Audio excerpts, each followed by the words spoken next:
All right, welcome and welcome back to the channel. I know I'm kind of late talking about this. Well, not really. I'm really not late because this was just a day ago. But nevertheless, I have to bring it up. That matchup between Vegas and New York was really the best game yesterday, honestly. It was really close at one point. Vegas was hanging in there with them, but New York just won the match. They went on a great run towards the end. The way Natasha Cloud was playing was just great. She was playing phenomenal. On both ends of the court, the way she was hustling, diving for loose balls, playing really great defense, dishing out assists. Even her scoring to me, it wasn't the most impressive part of her game. It was just the way she was hustling and playing good defense. Honestly, that impressed me with her. She's gonna fit right in with New York. She's gonna fit right into this team. Uh, New York is loaded. New York is loaded. They had a really great game, and hey, Marina Johannes really didn't even score that much points off the bench. And I have her winning sixth player of the year. That's just my prediction for this season. But man, New York is just loaded on the bench, really really deep bench. But I really feel like with the Aces, they gotta give Aaliyah Dye more PT. I know she's a rookie. I know she's a rook. But to me, I don't understand this with the WNBA. They always do this with the rookies. They want rookies to prove themselves, right?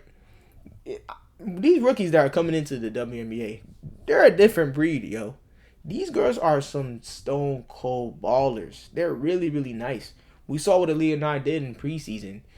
Just a legit sharp shooter. She can really shoot that thing consistently well. Um, I know she missed, two shots as we see in the box score. But again, box score doesn't tell the whole story. Look at that. She only had 4 minutes of playing time. Kirsten Bell,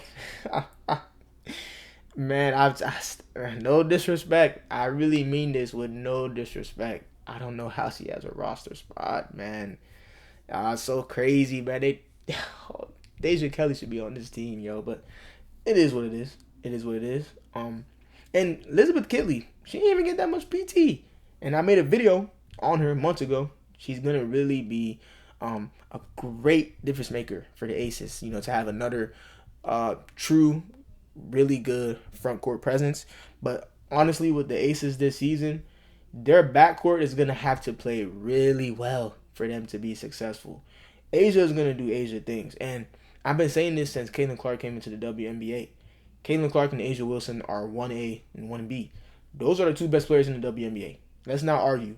I don't know why people keep saying, "Oh, Caitlin Clark, she just came into the league. Y'all already are giving her top 5 status, top 3 status. She's only top 15." That's what some people are saying. That's what some people really believe. Mind you, only some people. Man, if you watch the game of basketball, man, sometimes I'll do this. Hey, don't even look at the box score. Just watch the game. Just watch Caitlin Clark hoop. You're gonna see she's just the best player on the court by far compared to everyone else. And that's what I see sometimes when I watch Asia Wilson as well. Asia Wilson and Kaylin, man, that's my top two. If you want to talk about best players in the league, that's 1A, 1B. You might have Asia over, you might have Cece over, but regardless, those are the best two players. And man, Asia was cooking yesterday, man. Let's just look at some clips. Look at that, bringing the ball up court, stop, pop. She loved that mid-range jumper. Beautiful left-hand shot. Look at that. Jackie hits her. Yeah, she can hit the 3 ball too. Splash. She can really hit the 3 ball, but she don't attempt that many. Look at that. Get into the lane. Look at that. Nothing flashy. Her game might not be too sexy for the casual fan, but she gets the job done. Lethal from the mid range, really lethal from the mid range. And look at that, tough defender, really really tough defender. Look at that, beautiful hook shot, beautiful left hand hook. Asia's just dominant, man, dominant, efficient. Look at the way, look how mobile she is for a 6'4" player. There's been a lot of WNBA players that came into the league. Look at that, just a beautiful attack to the basket, man. I love the way she attacks the cup. But there've been a lot of players in WNBA history that been her height, her size, and they're not as mobile and skilled as her. Man, Asia's truly dominant, man. And shout out to her. Y'all see she was hooping in those really slick Nikes, man. Look at them. Them Nikes is really, really dope. Asia shoes are fire. Asia shoes are really, really fire. Um, and I like how her teammates are also rocking them as well. That's pretty dope. But yeah, like I said, the Aces, for them to be really successful, Jewel Lloyd's gonna have to shoot better than 20% from the field, and Jackie Young could not shoot 5 from 19. Jackie Young, she don't get enough credit, honestly. Uh, to me, she was always the second best player on the Aces. Pretty much since 2023, 2024, she really was the second best player on the team. Man, she can really score that thing. And when the season first started last year, man, that stretch, like the first, what was it, like the first 15 to 20 games, Jackie Young and Asia Wilson look like the best duo in the WNBA. Jackie's a really good perimeter defender. She can really score on all three levels. And but again, like what I always say about Jackie Young, I really feel like she turns it on and off. It's like you're gonna get really good defense from her, or it's just some games you're just gonna get like a really good offense from her. But she needs to be like doing both. She needs to be like a legit, complete two-way player. And Jewel Lloyd's gonna have to be more efficient this year. That's why when they lost Kelsey Plum, I was like, that's gonna be kind of major for them because Kelsey wasn't an efficient scorer. Kelsey wasn't an efficient shooter, and she really fit perfect with this with the Aces system. She wasn't like a high volume shooter like how Jewel Lloyd is. She's more efficient, but and we saw what she did. We saw what Kelsey did her first game with the Sparks. 37 points. Look at that. 6 assists, 5 steals. And if you're not familiar with Kelsey Plum, she was the one who held that scoring record in college before Caitlin Clark broke it. So Kelsey Plum can really put the ball into the basket. And I feel like that's probably why she wanted to leave the Aces. She wanted to go to a team where she can be the primary main scorer. Because I feel like she's going to lead the Sparks in points per game, honestly. Yeah, I feel like she wanted to, probably go to a team where she's the first option. And, go back to, scoring the ball.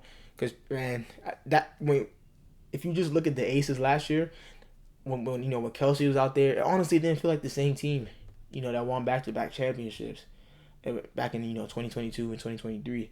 The chemistry just did not look the same between them. And hey, obviously she moved on. She wanted to leave.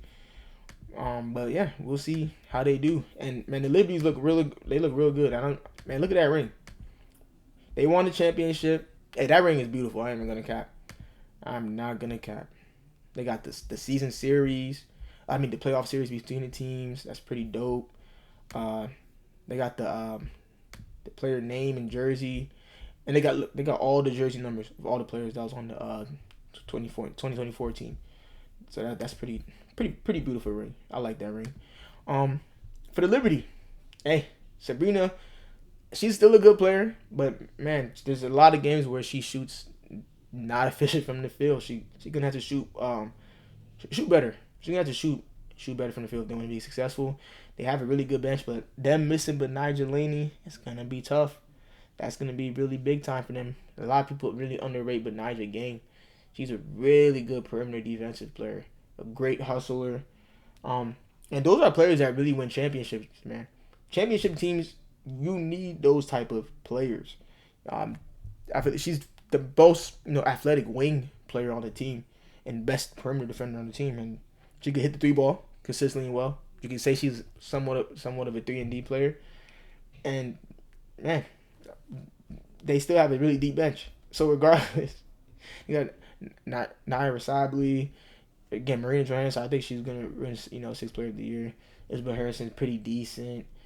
Jalen Sherrod's pretty good. But yeah, they won the championship. Not even gonna lie, that call against the Lakes, man. I don't. Was that a foul? What do y'all think? Do y'all think that was a foul? But hey, some people really think the refs really saved save the Liberty in that finals. But hey, a dub is a dub. A dub is a dub. And the Lynx really should have closed them out. But they really folded. And hey, they won the championship, so it is what it is. And the Liberty's a great team, and we'll see if they go back to back. In my opinion, the top 3 teams in the league are definitely the Fever, Liberty, and Aces. And then I will have the Lynx. I know they win the championship last year, right? I got Fee as the 3rd best player in the league, honestly. But man, I just think it's the Fever time. The Fever is really a top 3 team in the WNBA. I'm telling y'all, man, I cannot wait to this as the season progresses. This is just the first couple of games. This is a really, really small sample size, but it's good to see, the first game, the season has started, and bro, it's gonna be real good. It's gonna be a real good race, to see who makes the playoffs and to see the matchups happen. But let's let the regular season progress, all right? But again, that's my power ranking as of now. My power ranking is that I'll say the Liberty, the Fever, Aces, and Lynx in that order. All right. So man, it's gonna be an interesting and a really, really interesting and long season. Tell me your thoughts and opinions in the comment section below, man. Do y'all agree with my power ranking of the top 4 teams? What are your thoughts on these players on the Aces? Your thoughts on the Liberty team, Fever, Lynx, and just the season overall? Tell me what y'all predictions. All right. Like, subscribe. Until next video.